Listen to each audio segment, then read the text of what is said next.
Hey guys, welcome, welcome, welcome. Happy Wednesday. Can't believe it's Wednesday. We're halfway there, hump day.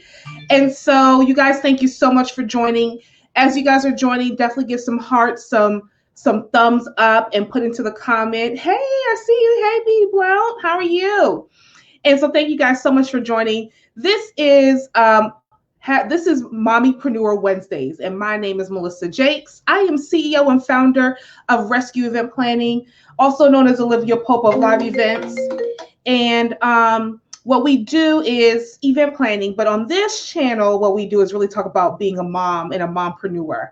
And so what I really, really love to do is talk to other moms who understand the struggle of having a business and being a mom. And I'm a mom of one, but I'm about to be a mom of two, and it's about to be crazy, right? And so I definitely love this topic, and I started doing these because I really love to talk about the ins and outs of business and being mom and how that coincides together. And just to let you know, you're not alone in this. The times that you have these moments of like, what am I doing? You're not alone. We have other moms who are preneurs, and we can definitely handle it. So that is what Mompreneur is all about, Mompreneur Wednesdays. And so I have a special guest. And so I'm going to give a quick little bio, but she can definitely speak more to herself because she's totally amazing. Totally amazing. So I have Nik in over 18 years of experience in marketing and branding, and has worked for Virgin Records as a marketing rep in Dallas, Fort Worth, Texas. She supported artists like Janet Jackson and Lenny Kravitz, and has over multiple decades experience in law, specialized in intellectual property and specifically trademarks. So for those who are really interested in intellectual property and trademarks, you need to tune in because this is my girl right here. She's also worked for Facebook for almost decades, and definitely in the area of intellectual property in operations and now in sales. She also consults for Fortune 500 healthcare companies on their advertising strategies. This girl is also a Reiki healer. I love that because we also need to center ourselves, right? And also was named in 2020 Woman to Watch by August Woman Magazine. Ladies and gentlemen, Miss Attorney Esquire Nikki. Hey! How are you? Did I give you too much? No, it's never too much. Thank you so much for joining me on this show, and definitely give some people some more background of yourself, and especially for those who are interested in about or learning about intellectual property, and then just a little bit about yourself as a mom.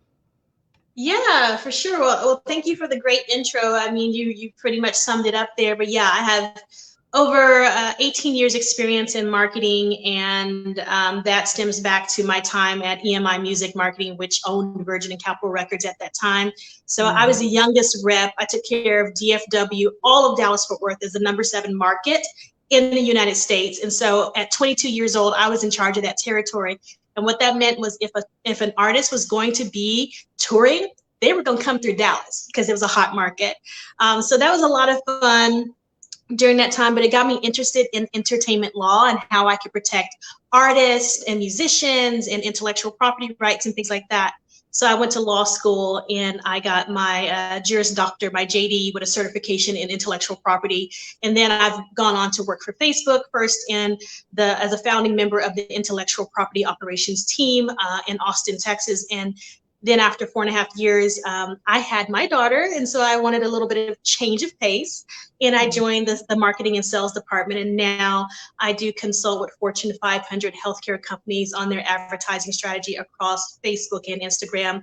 And I manage and generate on average 8 figures per quarter in advertising revenue, helping them to figure out what they need to do to reach their customers. So that's fun. And then finally, as you mentioned, I am also a trademark attorney. I own my own boutique law firm, NikSallie.com, where I am helping women entrepreneurs, six-figure women entrepreneurs, to manifest their purpose into profits. So whatever I can do to help my fellow women entrepreneurs, I'm trying to make sure I'm out there doing that. The law firm is open despite what's happening, and I am here for you. So all of that, in addition to having a very precocious 6-year-old. So I'm so happy to be on with you today.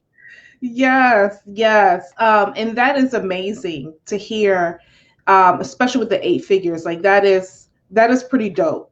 That is pretty dope, especially for an African American woman. Like you don't hear that. And so that leads me right into like, how do we as moms? So you have a 6-year-old. I have almost a 6-year-old. Well, I feel like she's going on 30. How do we as moms keep the balance, but be able to like brag about, yeah, I help companies make 8 figures in a quarter, without feeling guilty with like doing that type of bragging and I won't even call it bragging. It's mentioning my accolades. Like this is what I do in my business.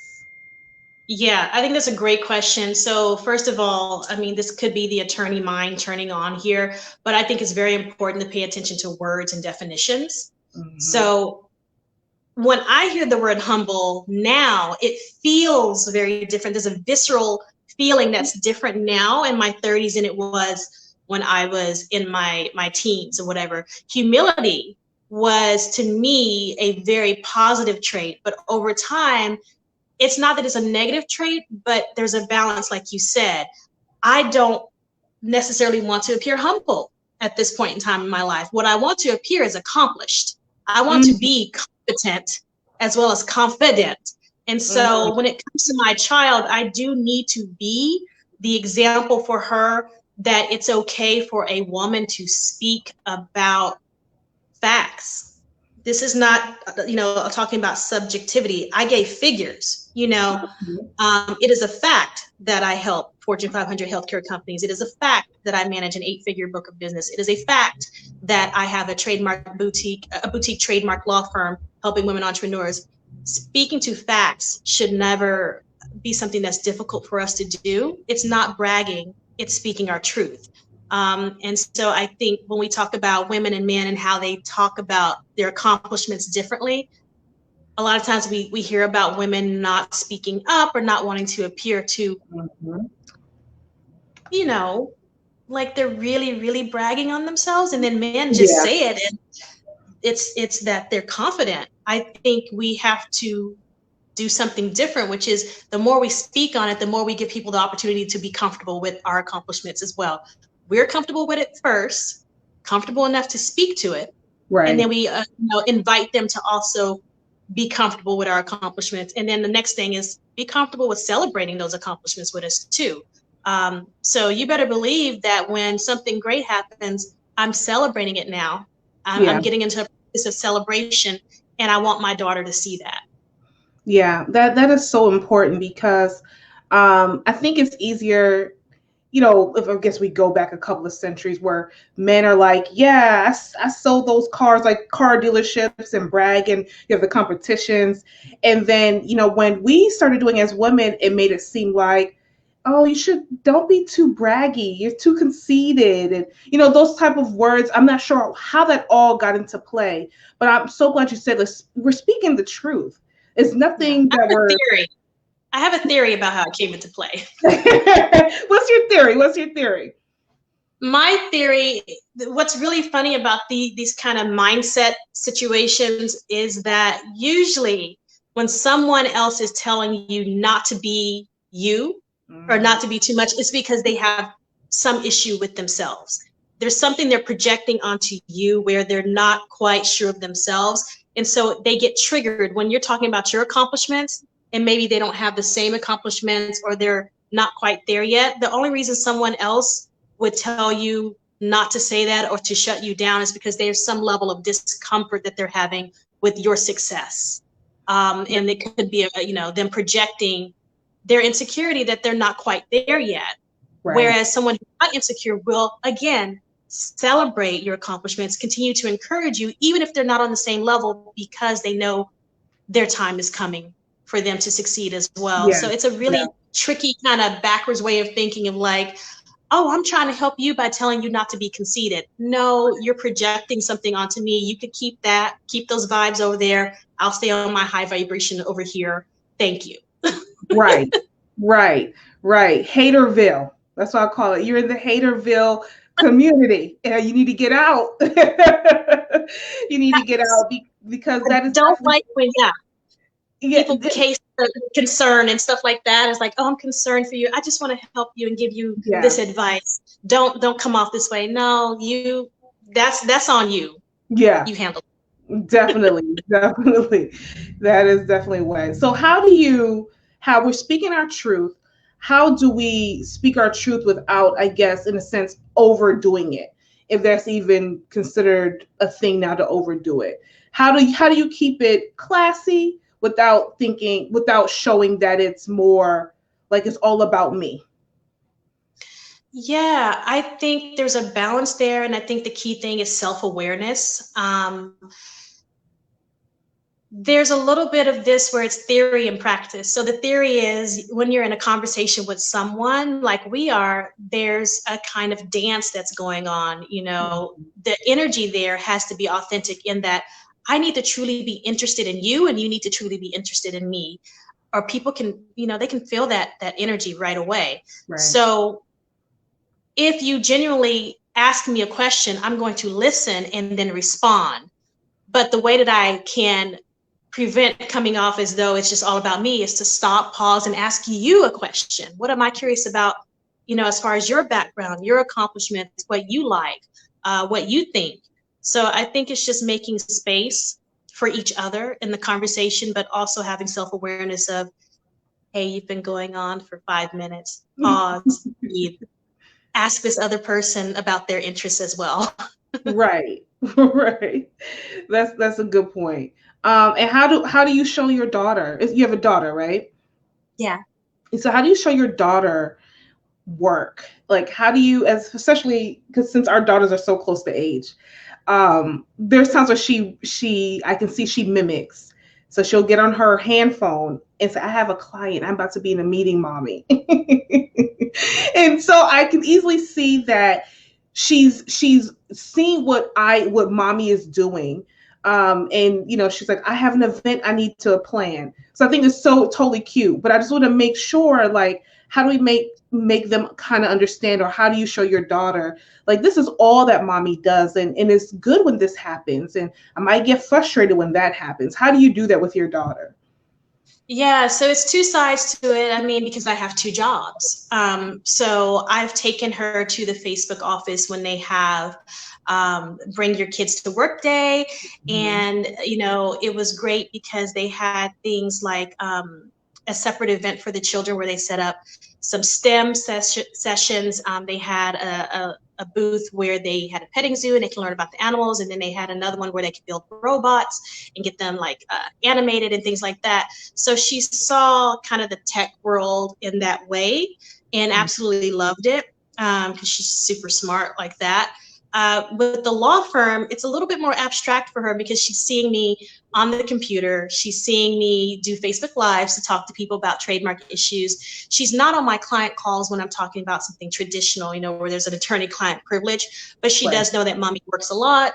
She knows that usually when she's coming home from school or daycare, I'm at my computer in the home office taking care of something. And so I'll share with her things like, this is mommy's law license. This is from the Supreme Court of Texas. I went to law school and then I had to take a test called the bar exam. This is what I got after that, So I try to break it down for her in that way and let her know, I am using my law degree to help other entrepreneurs run their businesses and stay protected. And that's how I try to bring her in. A lot of the times, though, I'm trying to balance it, and there's some things she doesn't really need to see or know or whatever. And so I'm balancing that with other ways to teach her responsibility and things like that. So we do a lot of cooking together. That helps me to teach her the mathematics and other things, and patience, as well as, making her feel really proud and invested in what she's making so that she will eat it because she's a picky eater. We both have to be gluten-free and probably, dairy-free and things like that. So it's just kind of, I want to be more holistic with her as well, and bring her in on the business side, but also on the life side of like, you got to take care of yourself. Because that's one of my mission statements is, you know, take care of yourself and then take care of business. That is, I might have to steal that. You go right ahead. Don't sue me for it. I love that. I'll put your name on it. I really love that. You've got to take care of yourself before you can take care of business. That is totally true. And I think I learned the hard way. I was go. And maybe because she was young, she actually, how I started my business was, she was about 6 or 7-ish months after I felt like, man, I pushed out a baby and I was in school, I was getting my master's. I was like, okay, I think I could do this business thing. You know, if I accomplish that, I can almost do anything. And so she was a part of my motivation because, just like you said, change of pace, and children would do that to you. You know, just going to work, coming home to just do the same routine, eat, bathe, go to bed, eat, bathe, go to bed. And then, you know, I wasn't even to the point of homework, so we had to fit homework in. That was getting very old, and I'm not seeing my child. I'm just maintaining my child in a sense.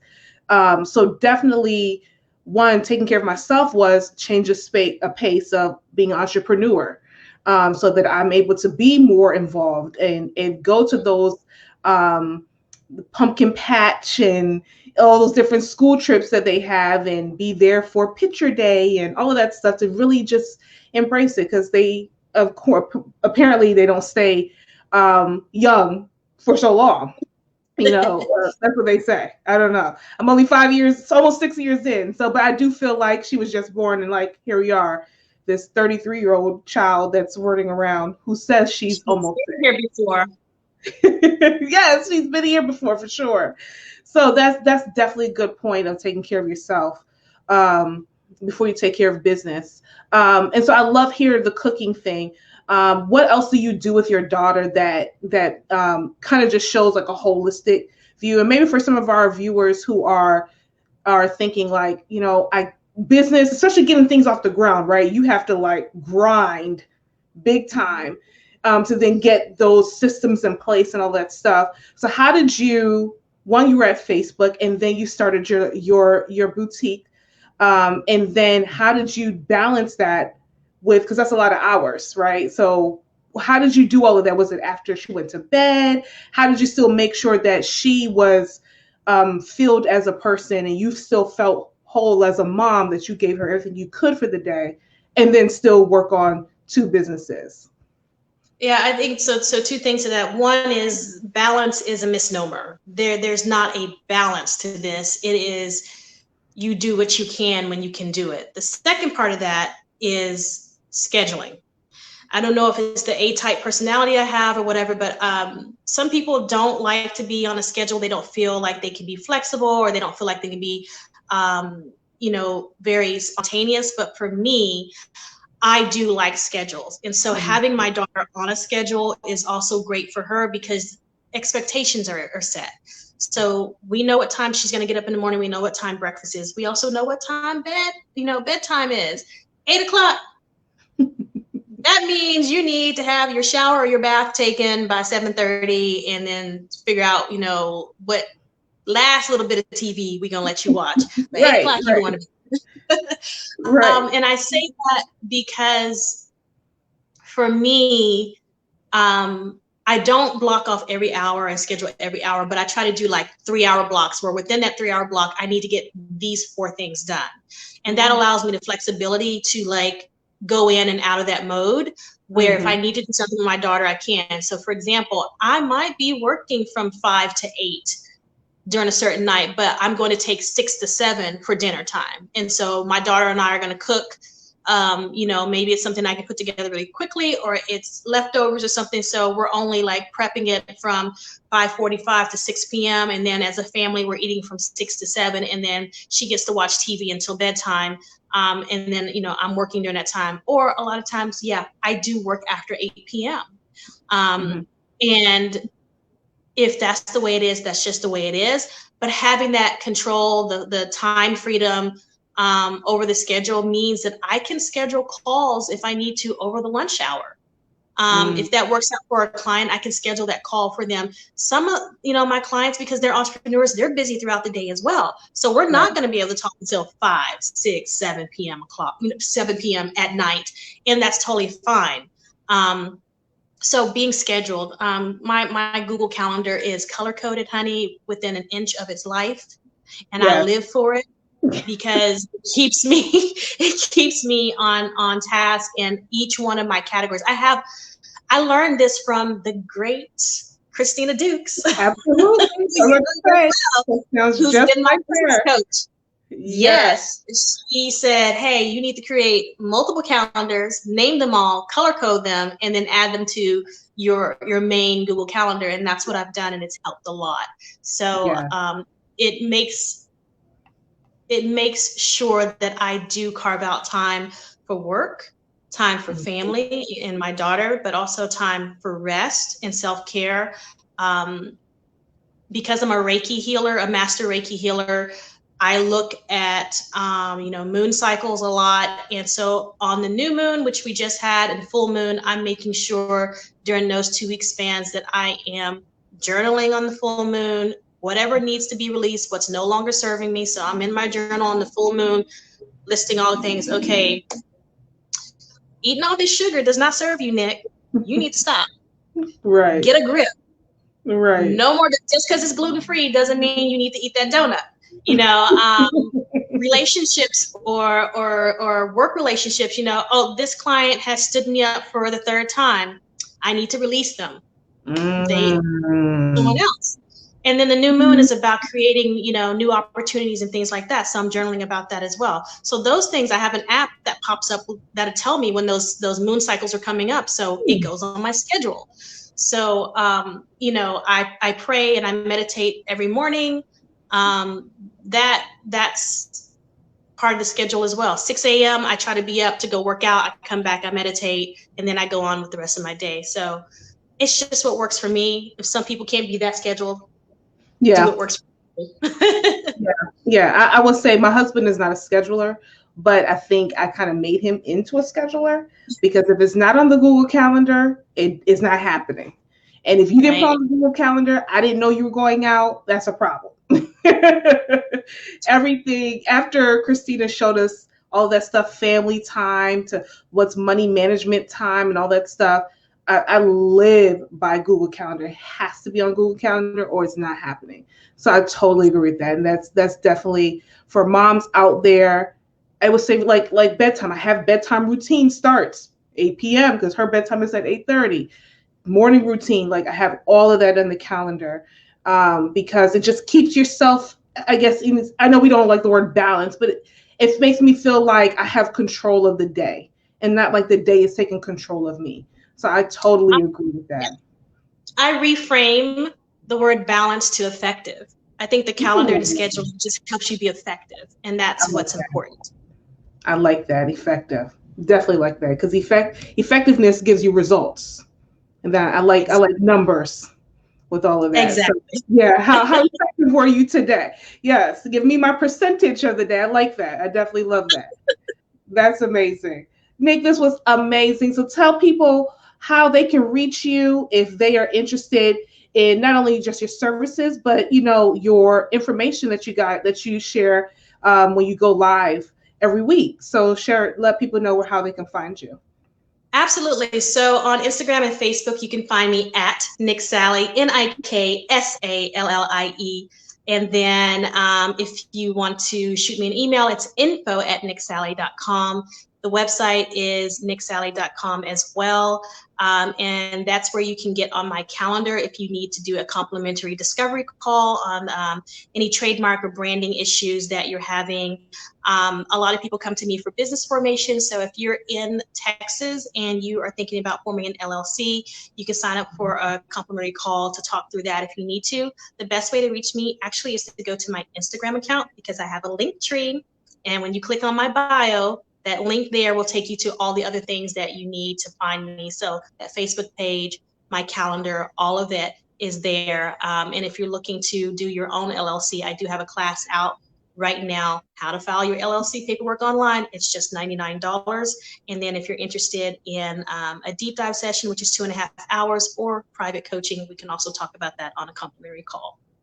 Yes, yes. This is a time, if you thought about doing a business, this is the time to get LLC. So please hit her up, because each state is different and it can get a lot of tricky on what you're supposed to do, not supposed to do. Why not have a lawyer just help you with it, okay? There's one thing I learned. Outsource. You cannot do it all by yourself, moms. Outsource. Amen. Please. Yeah, somebody even said that's so cheap. Exactly. So you need to hit up Nik. Make It's sure because I want it to be accessible. I want it to be accessible to as many people as possible. So I do master classes a lot. And people voted. I put out a poll and they voted that the LLC and how to file paperwork on their own was one of the most important things to them. So I built the class. I take you step by step through the Texas Secretary of State website, and I tell you everything you need to put on your application so you can submit it yourself. And yes, all of that information and expertise is there for you. $99. That's it. Get it. Get it today. Right. And all of Nik's information is scrolling at the bottom. And on YouTube, we'll have it on there as well. If you're watching on YouTube, please make sure you subscribe and do that bell notification so that you can get all this great information every time we go live. Nik, thank you so much for joining me. It's been a pleasure. And I feel like I know you for years, even though we've known each other through one person. It's just so amazing how the energy can flow that way. Yeah. But yes, my girl is amazing. And if I'm ever in Texas, we'll definitely meet up in person for sure. Yes, we will.